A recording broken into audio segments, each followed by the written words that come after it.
All right, so that's going to be a tough act to follow. And that's when he's got a cold. So. All right, so I'm waiting for my PowerPoints to load up there, but let's see if we can get that happening. So I'll still start talking a little bit about this, and we'll see this slide in a few seconds here. I want to acknowledge that this is joint work with my colleague Sarah Bone at the Public Policy Institute of California, as well as Steve Raphael at the University of California, Berkeley. And that this is research that was supported by funding from the Russell Sage Foundation. So I think we can start off, and this isn't going to be a controversial statement, I don't think. I think most people are going to agree that employment opportunities are really what draws unauthorized immigrants into the U.S. This is nothing new. It was recognized in the 1986 Immigration Reform and Control Act that tried to address this in a number of ways, 3 ways particularly. It was increased border enforcement. It was also providing amnesty to roughly 3 million previously unauthorized immigrants. And then it also introduced employer sanctions, fines towards those employers who knowingly hired unauthorized immigrants. IRCA did not succeed in stemming the flow, and today we have roughly 11 million unauthorized immigrants.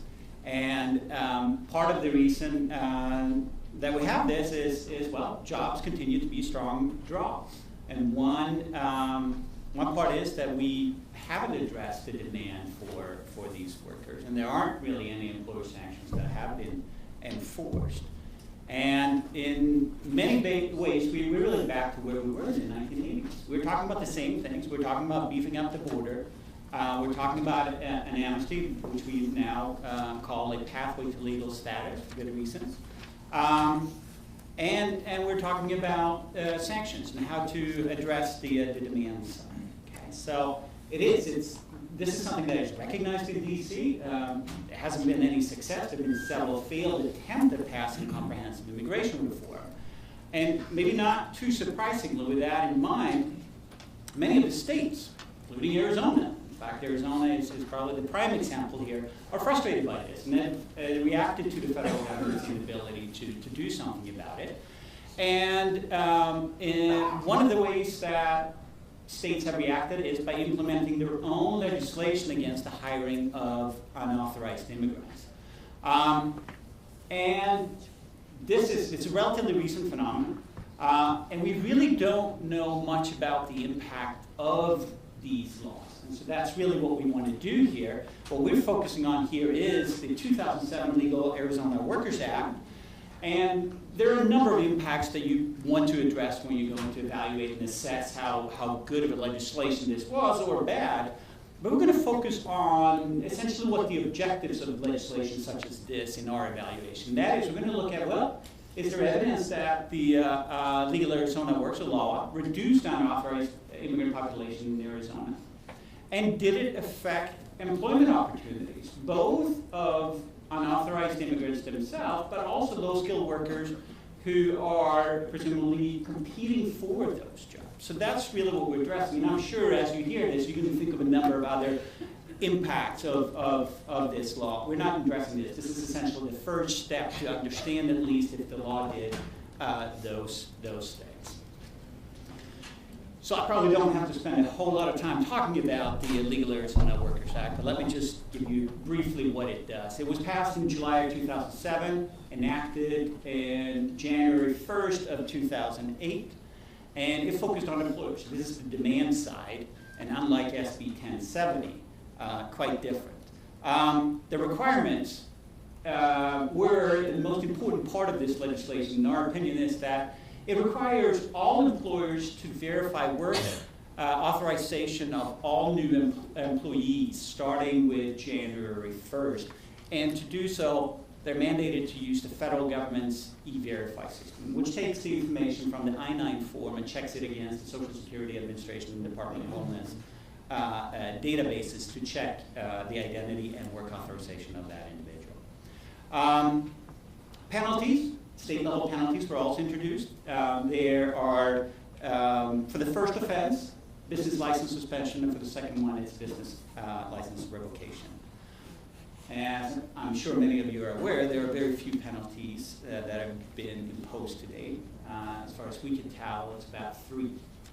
But importantly, E-Verify, there's been a pretty substantial degree of enrollment compliance in the E-Verify program. And Arizona has more employers who are enrolled in the E-Verify program than any other state. And there's been incredible growth. So this is where we think when we see any impacts of law, it's going to be through this E-Verify mandate. So what do we see? Well, the first thing is just look at the population. And what I'm showing you here are estimates based on Pew Hispanic Center's estimates of the unauthorized population at state levels. We have shown you Arizona and California as well as the country as a whole. And what you see there clearly is that Arizona had a much greater drop in the unauthorized population than California, for example, or the US. And actually, these are the Department of Homeland Security's estimates. And if you use the Pew Hispanic Centers, these differences will be even greater than what I show here. Of course, this might not be because of law. Okay, there are a number of other factors that can drive these kind of differences. So what we want to do is we want to see how we can figure out, well, what did LAWA do in terms of population and employment? And this is a challenging task, but this is one of the things that we do at PPAC, and hopefully we do it well, although it sounds like Raul is disagreeing with that. But here's our strategy for trying to answer this question. So we're going to compare Arizona to other states that share the same kind of population, employment characteristics, and trends as Arizona, but one big difference. They didn't pass legislation like Arizona. So if we're thinking that these states then, they really represent what would have happened in Arizona if Arizona would not have passed law. That's really the strategy here. We're going to match it up to states that have the same kind of employment characteristics, same trends, which means that we're really isolating the effects of the Great Recession from the legislation. Okay? One of the big challenges in this kind of research is that we really don't have good information on authorized immigrants. What we're going to have to rely on here is Census Bureau data, where we can simply identify groups based on nativity, ethnicity, and citizenship, and define groups that contain different proportion of unauthorized immigrants. Okay, so the group that we can identify with these kind of data that would contain the highest proportion of unauthorized immigrants will be non-citizen Hispanics. And this is, in Arizona, if you look at the unauthorized population, that is the bulk, probably about 80%. And when we look at our estimates of what are the population, the percentage in our groups defined that way, we estimate that between 80 and 90% are unauthorized in those groups. But to really pin down what the effects are, we can, of course, define population groups that have no unauthorized immigrants, so naturalized Hispanic immigrants, for example. So that's going to give us some contrast then to kind of pin down what the effects are. What do we see in the data? So this is, what you see here is time series for Arizona, the solid line, and the dashed line are the comparison states, okay? And you see prior to 2007, so in all these years leading up to the Legal Arizona Workers Act, you see the same kind of trend in the proportion of immigrants in Arizona as these other states. 2007, you see that urban okay. When we look at more specifically at non-citizen Hispanics, and this is really the group that we at times in the report call likely unauthorized, you see that that's what's driving this. That's really what's driving that drop in the foreign-born population. And you see this dramatic drop starting in 2007. This is not part of a trend among Hispanic immigrants in general. Here are naturalized Hispanic immigrants. You see both before and after the legislation, you see the same kind of patterns. So if we want to put some numbers to, well, what does this represent here, what we see in the graphs, we can do that too. This represents roughly a drop of 17% in the unauthorized population that is tied to the Legal Arizona Workers Act. Okay? And we measure that as the decline in the non-citizen Hispanic population. And in putting that in further perspective, that represents about 92,000 individuals. It dropped between 2008 and 2009, or in those years. It's important to recognize that this is not 92,000 people who packed up and left Arizona. It's changes in the outflow and the inflow. When we look at those data, we just have some indications there. There's some further data limitations. It seems that the drop in inflow is very important. And that's something to keep in mind when we think about how to address unauthorized immigration, because it suggests that it can address future flows. So that's something to keep in mind. And we don't see, as I pointed out, we don't see any effects among any other groups. Okay? So it's really, that's the group where we see that. Here's another really interesting finding in our report. The drops that we see in the unauthorized population, the magnitude, is consistent with what you could expect happen to rental vacancies. Okay? We see that magnitude is very consistent with what you'd expect from that kind of drop in the unauthorized population. We see an increase in the rental vacancy rate of about 6 percentage points. Again, look at that pre-period. Looks very similar, using the same kind of methodology, comparing Arizona to these other states that have the same past experiences, and starting with the passage and the enactment of the Legal Arizona Workers Act. You see an increase in that. And we don't see that. We also look at housing, occupied housing vacancy rate. We don't see the same pattern. This is something that's specific to the rental vacancy rate. And what we're saying here is that unauthorized immigrants, for a number of reasons, are more likely to be renters than owners. Then moving on to employment impact. We see that employment fell among Arizona's unauthorized workers. And here, if you look at this graph here, you can see what I started out with saying, what Ben started out saying here as well, is that unauthorized immigrants come here to work. Okay? We have employment rates of about 80%.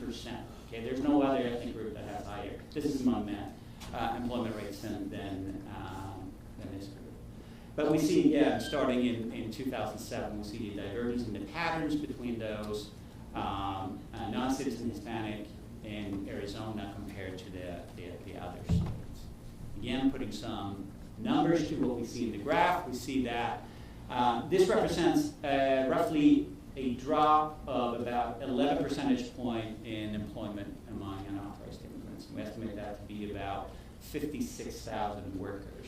And again, I think it's important to point out that this is not, we don't tie this to the recession. Okay, this is above and beyond the recession. The recession did a number on all of us.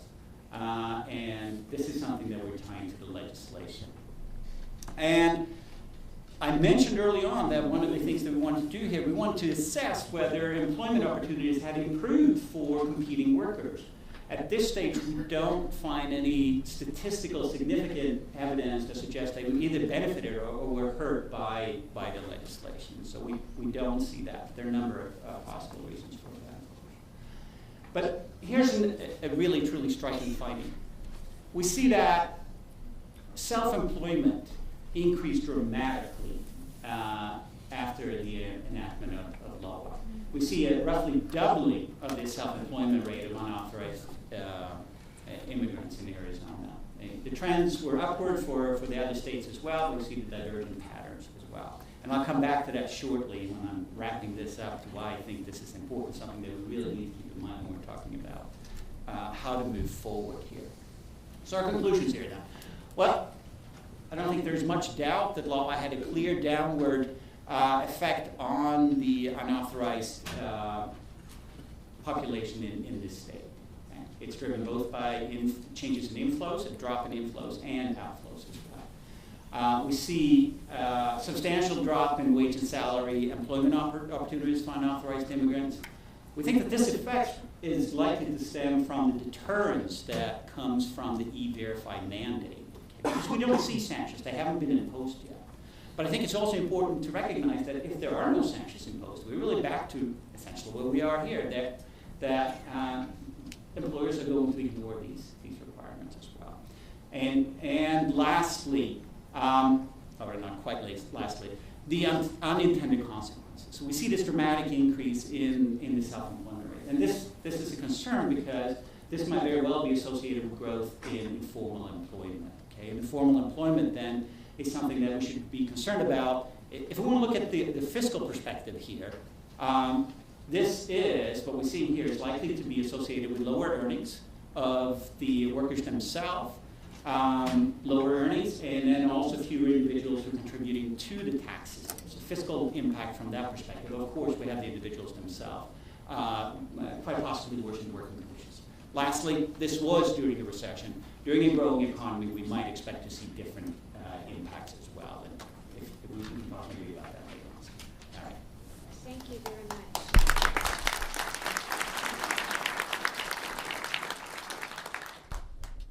Okay, Dr. Aguilar, myths, facts, and statistics, what we should know about immigrants and lots of things, crime included. All right, well, we are here to reevaluate the current method of border regulation. Now, I'm not here to argue for an open border, nor am I here to argue that crime does not result from drug trafficking, smuggling, human smuggling, or even unauthorized immigration. But solutions must demonstrate the complexity of this process, including comprehending what kind of crime is taking place, the current level of immigration compared to previous eras, who is buying the drugs, the health of the economy, how we are deploying our resources for border security. And we tend to forget is that the impact on the indigenous peoples, the first peoples in the borderlands regions, on both sides of the border, whose lives and communities predate the Mexican-US border, or even the arrival of the Mexican population. All that being said, I would argue that no one wants more effective, more rational border security and immigration reform than the average Mexican immigrant crossing the border at any given time. But first, I think we should weigh, and I have a 30-panel PowerPoint, which I'm not going to bore you with. There's some highlights, and I don't have fancy, wow, that one's kind of fancy as far as my students. So here's the foreign-born population by legal status, based on the Pew Hispanic Center, based on the current population survey. And so as of 2010, there were about 40.2 million foreign-born people in the United States. A little over 11 million were unauthorized immigrants. And we can go into definitions about that later, or hopefully we won't get tied down on that. But so that's what we're working on as of 2010.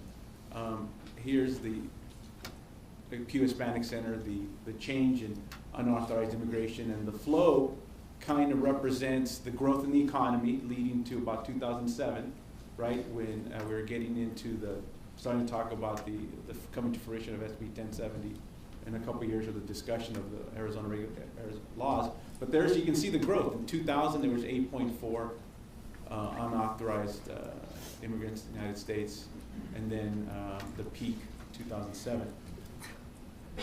And then here's the Arizona population based on the Pew Hispanic Center, again, statistics which, by the way, I always tell my students there's statistics, there's nobody a better liar than a statistician. I'm a historian who doesn't know much about statistics. But this presentation is based on information from the Government Accounting Office, the Pew Hispanic Center, Migration Policy Institute.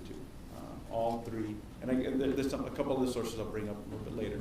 So I tell my students for every study to prove my argument, someone else can come up with an equally impressive study from somewhere else. So, but that's we have what we have here. So I just want to get to there we are, 2010. But before I go on with more immigration statistics, I think it's important to understand the importance of the economy that crosses the Mexican-U.S. border. I mean, the Mexican-U.S. border represents, as the Canadian-United States border, represents tremendous amount of, it's the basis for our economic well-being. And let me give you some statistics. Now here's an outstanding user-friendly website for information. It's from the Bureau of Transportation Statistics, and the Research and Innovative, it's put on by the Research and Innovative Technology Administration. The reason I'll give you that website, if you want to find out what's coming across the Mexican-U.S. border and how they're tracking it, and to provide information that you want to take on to whoever discussions you're having, I highly recommend that website. It's from the Bureau of Transportation Statistics. It's very user-friendly. You can manipulate the information to bring out by year, by county, by state, over the last 20 or 30 years. And it's very easy to use. But let me give you some statistics about what's happening across the Mexican-U.S. border. In 2010, over 125 million personal vehicles crossed the Mexican-U.S. border. Over 125 million in 2010. In 2000, I don't have these particular statistics up there because I couldn't fit it on one plate. In 2006, over 179 million personal vehicles crossed the Mexican-U.S. border. And in 2006, those 179 personal vehicles across the border brought over, or back and forth, over 88 million people. So I want you to think about that when we start talking about border security or managing the border, what those people on the border, on both sides of the border, because the Mexican authorities are doing their utmost vigilance, is what they have to do. And we want anybody who's gone to Mexico or come back wants to get across as fast as possible. And we sit there, we complain, we cuss, and then we're very nice to the officer or the whoever we're crossing. In terms of loaded truck containers or containers crossing the Mexican-U.S. border, right? The NAFTA influence, over 4.5 million truck containers, not the trucks, containers crossed the border in 2006.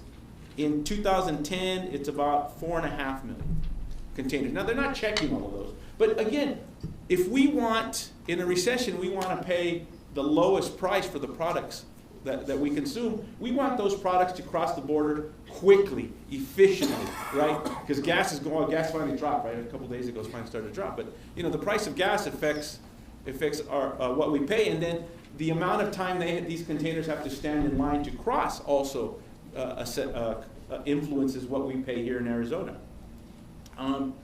In terms of just a couple more statistics. In terms of people just crossing the border, right? That are checking in.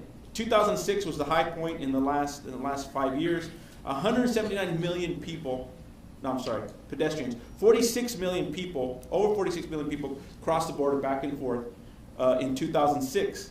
In 2010, as a sign of the health of the economy, as my colleagues here were saying, in 2010, 39 million people crossed the Mexican-U.S. border. So in 5 years, from over 46 million to closer to 40 million in 2010. And that's commerce, right? That affects the economy on both sides of the border. So anyway, I think it's important that we understand that not only the enormity of this issue, but the immigration really isn't the problem, but it's interrelated to all these other factors that affect the well-being of people in the United States, people in Mexico, and people in North America, etc. So I saw statistics on Arizona in 2010. Here's a breakdown of what Mexico contributes to the unauthorized immigrant population in the United States. In 2001, more or less about 4.8 million. More or less, unauthorized Mexican immigrants represent usually about 60-65% of the overall population. And then it starts growing from 2007, 2009. There was an average of about 150,000 unauthorized Mexican immigrants crossing the border annually. This drops from the first half of the decade, where it was about 500,000. Again, in those last two bullet points represent the health of the economy, right? The first half of the decade, the economy was growing. I got a job at ASU. That was very nice. And then here we are in 2007, 2009, where the level of unauthorized Mexican immigration annually has dropped by 70%. And thus I had a furlough last year. I had to take furloughs last year at ASU. So again, it's interrelated. So again, I think the economy is very important in understanding that. But again, it's the economy that's the issue. I think immigration is a consequence of that I would argue. Let me just go forward here. The Immigration Policy Institute has demonstrated that crime rates have been falling in Arizona for years despite the presence of unauthorized immigrants. And most research demonstrates that immigrants are less likely to commit crimes or be incarcerated compared to their native-born, if you look at it generationally, their native-born peers. So that's another important statistic. And then the Immigration Policy Institute is a organization that supports immigrant rights. Now, the Cato Institute should be there. The Cato Institute, a libertarian think tank in Washington, D.C., also argues the same thing, that violent crime and property crime in Arizona has been dropping over the course of the last 30 years, and at the same time that unauthorized immigration has been increasing, right, the level of crime by that segment of the population has been decreasing.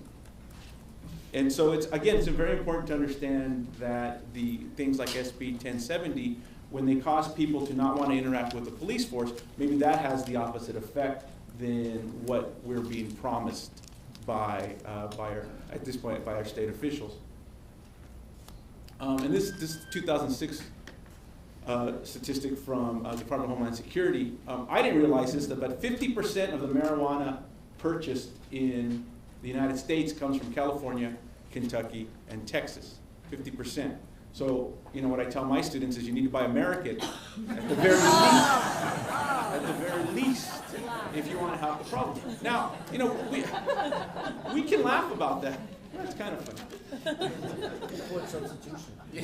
But what's also important to understand, if based on the preponderance of illegal drugs, we won't even talk about prescription drug abuse in this country, but that everybody in this room is at least one person removed from a drug dealer. Everybody here knows someone who does drugs, whether you know that person smokes pot or does other stuff or not. So that means you're one person removed. So when we're talking about the problem of drugs, illegal drug use in the United States, you're the problem. Right? And we have to take responsibility for that, right? Because drugs, just like any other product, is an issue of supply and demand. And if there's a demand for it, it's good business to create a supply for it. Now, I mean, the problem with that statement is I oversimplify the issue of illegal narcotics use in this country, and it's much more complicated than that. I mean, how do we address that issue? And if you compare these statistics here with the amount of commerce, legitimate commerce going across the Mexican-U.S. border, as I provided earlier, we're putting a lot of pressure on that 2,000-mile border. And and the problem in immigration is another issue that can be a problem when we don't assess it, understand its complexity. And really the problem isn't on the Mexican-U.S. border. The problems are in Kentucky or North Carolina or where they're having this drawing power of undocumented immigrants from not just Mexico, from all over the world. And then we're talking about border security. And here are some statistics about border security that I want to provide. In 2005, the federal government spent $8.5 billion on immigration enforcement and securing the borders. In 2011, the budget for 2011, Department of Homeland Security, is $16.2 billion.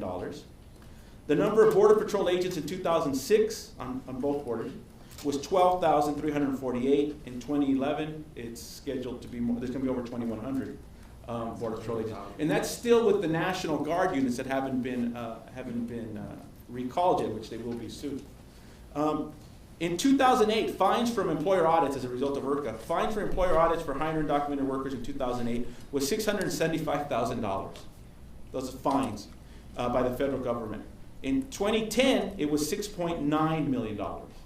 And then, so the two latest instances here in Arizona, at least the two that made the news the last month, were Payway, right, and then the Chuy's Mexican restaurant, it wasn't America. The Chuy's in particular, or both of them weren't America. No, the Chuy's wasn't a Maricopa County Sheriff's Office operation. It was Internal Revenue Service and ICE, and then the Payway. I wanted to go back to Payway and see, because I don't know if you saw in the Arizona Republic, the next day there was a full-page ad for an employment. Now, I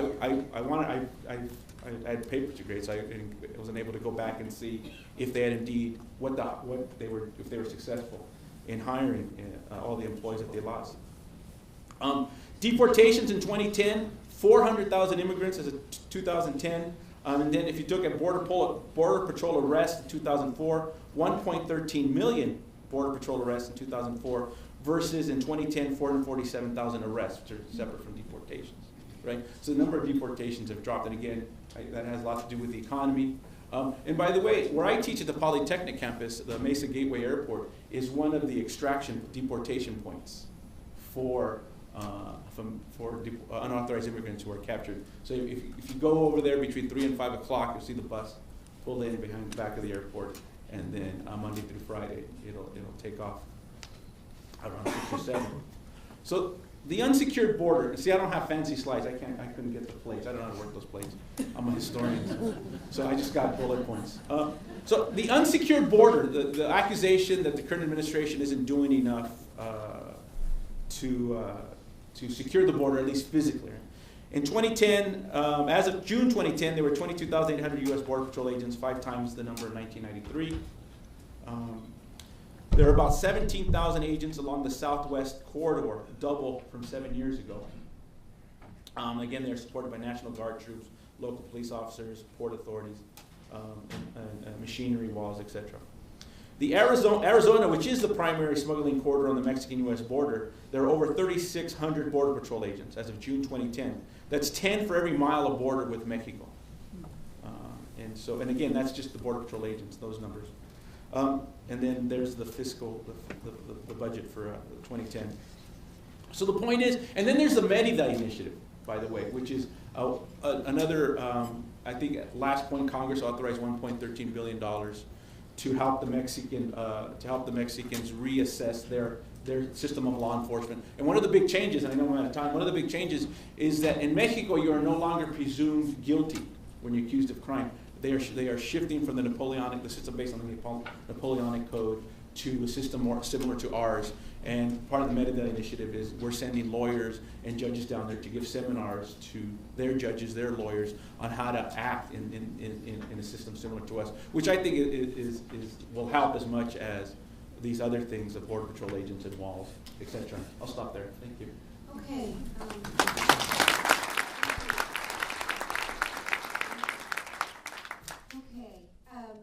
We don't have a lot of time left, and we have some really, really good questions. Before we start the questions, in 20 seconds, I want to give a shout out and congratulations to Angelica Hernandez, who is graduating from the Ira Fulton School of Engineering, summa cum laude, which is the highest you can graduate. And she also received the Distinguished Student Award, the Distinguished Graduating Senior Award for Mechanical Engineering. So, congratulations.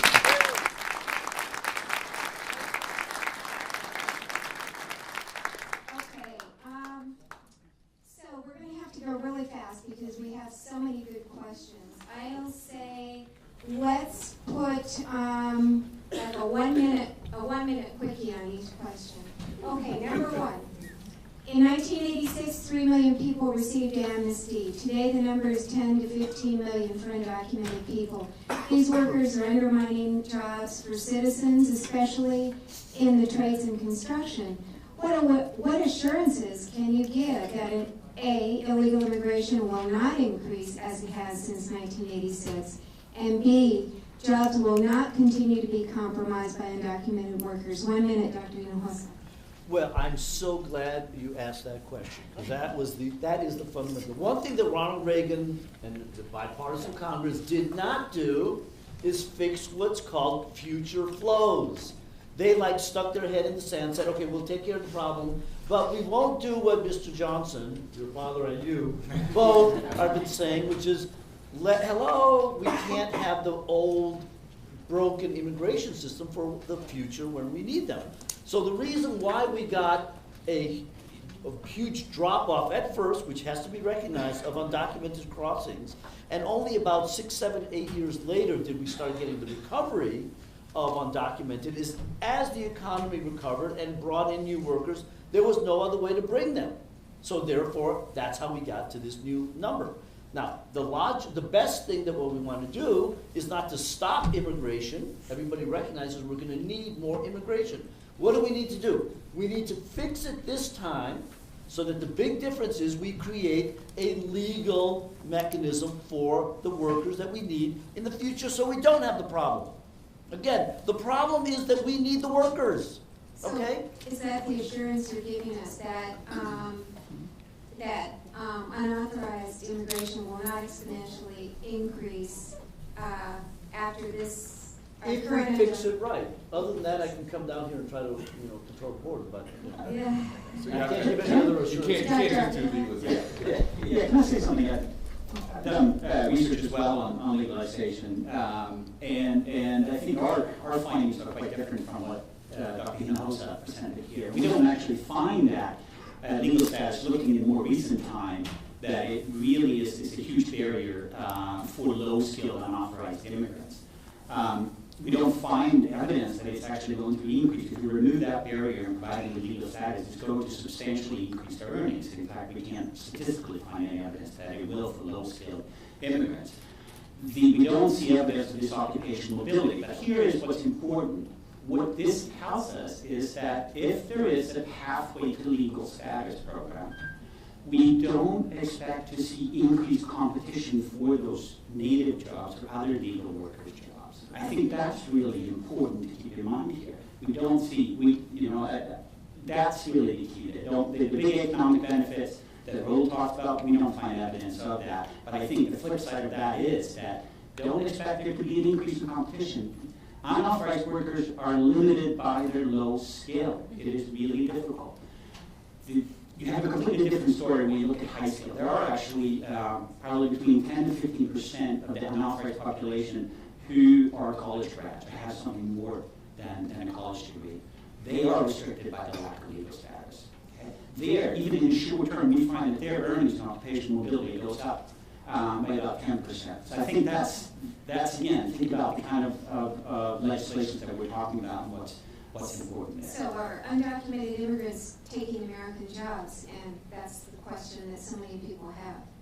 Well, I don't. My point here was about with respect to a pathway to legal status, a legalization program, and what that would do. I don't think that's going to change anything. If you have, I think that there is evidence that if you have increase in immigration and in large number of low-skilled immigrants, that low-skilled native workers might actually be somewhat hurt. But it is not a substantial impact that we find. It is really pretty small. But so yes. There's not no competition, but there is very limited competition with immigrant workers. And let me just say this: yes, low-skilled, less-skilled workers, low-wage workers in this economy face significant challenges. But let's not pretend that those challenges all rest on or can be solved through the immigration system. In California, in a 20-year period of time, workers with less than a high school diploma saw their wages decline by 17%. Right? California's got very high rates of immigration, including undocumented immigration. In Ohio, where there's very little immigration and very small undocumented immigration, in that same 20-year period of time, the wages of those workers declined by 35%. So we've got a serious problem in terms of which our economy's changing. You used to be able to raise a family being a meat packer. I mean, a lot of that is changing.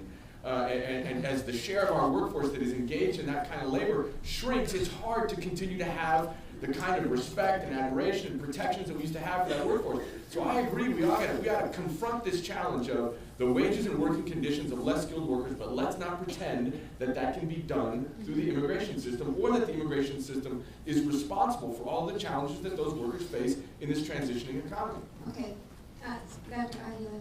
Well, I think the issue with the IRCA, it had these short-term benefits, but IRCA, like all previous immigration legislation, 1965 Immigration Act 52, the 24 Act. IRCA being the 1986 regulation granting right, that was mentioned by my colleague here. Right. All the laws solve the problems that were created, but do not look to the future.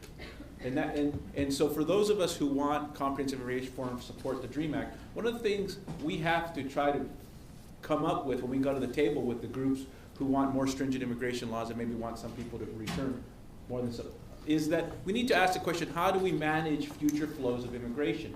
That is the issue, because if you are a construction worker, if you're a landscaper and you're a U.S. citizen, yes, you are in competition with people, a segment of the population will do it later because of the level of desperation. Something that we don't take into account is that if these people are, if we're failing able to push through this immigration reform with some type of amnesty program, there's still going to be these jobs and these people who are going to be desperate enough to do these very low-skilled, very low-paying jobs. Okay, really quickly, Dr. Hinojosa, regarding your chart on deportation, if that's did the chart take into account the other side of the equation, i.e. money sent by not having to, money saved by not having to educate, medicate, and incarcerate the undocumented? 1 minute. We've only got 1 minute and 42 seconds. Wow. And then what happens? Okay. Oh, I should just go on. Okay, bottom line is the point of this exercise is to show that the actual major contribution on the economy is much bigger than any of these particular costs that you can do. By the way, you could save a lot of money by just closing all the schools, okay? And in particular, the undocumented, this is, I think, the biggest problem. And I do notice that there was a study released here by FAIR about saying that the biggest cost is educating the students. Okay, that's correct. Students are expensive. Kids are expensive. Who doesn't agree with that? Okay, and we have a choice. The question is, how do we look at that expenditure? All right, is this an expenditure that is a loss leader expenditure, or is this, quote, an investment? So the reality of it is undocumented. You can throw those into the equation. The immigrants do not use, there were a lot of other questions, anywhere near what the typical resident uses in terms of government services. Okay, again, nowhere near. And by the way, even after they become legalized, they are much lower users of government services, all right?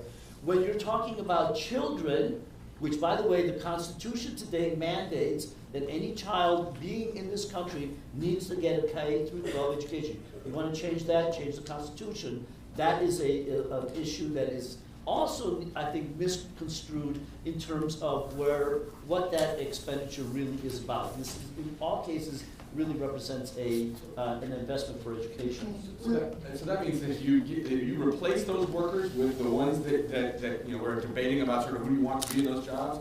The people that take those jobs have certain costs associated with it. That's a fact. And the jobs that we're talking about now, for the waitresses, busboys, dishwashers, guess what? They are going to use the emergency room as their primary health care provider because they can't afford health insurance, regardless of where those people come from. The issue is improving the wages and working conditions of those jobs. I'm all for that. Let's have that conversation. But those jobs don't get better by talking about where the people are doing those jobs come from. You focus on the ability for those workers to have the kinds of jobs and the opportunities for their children. That's the conversation we've got to be having. Okay, unfortunately,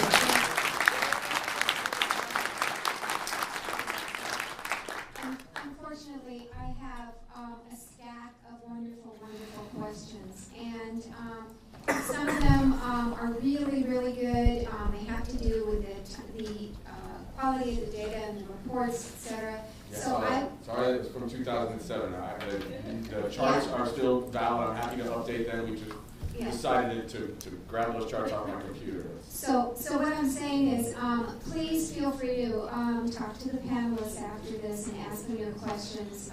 I'm being so bold as to say that. Sure. If you want people to email you, raise your hand. Otherwise, no? Yes? Raise your hand. Yeah.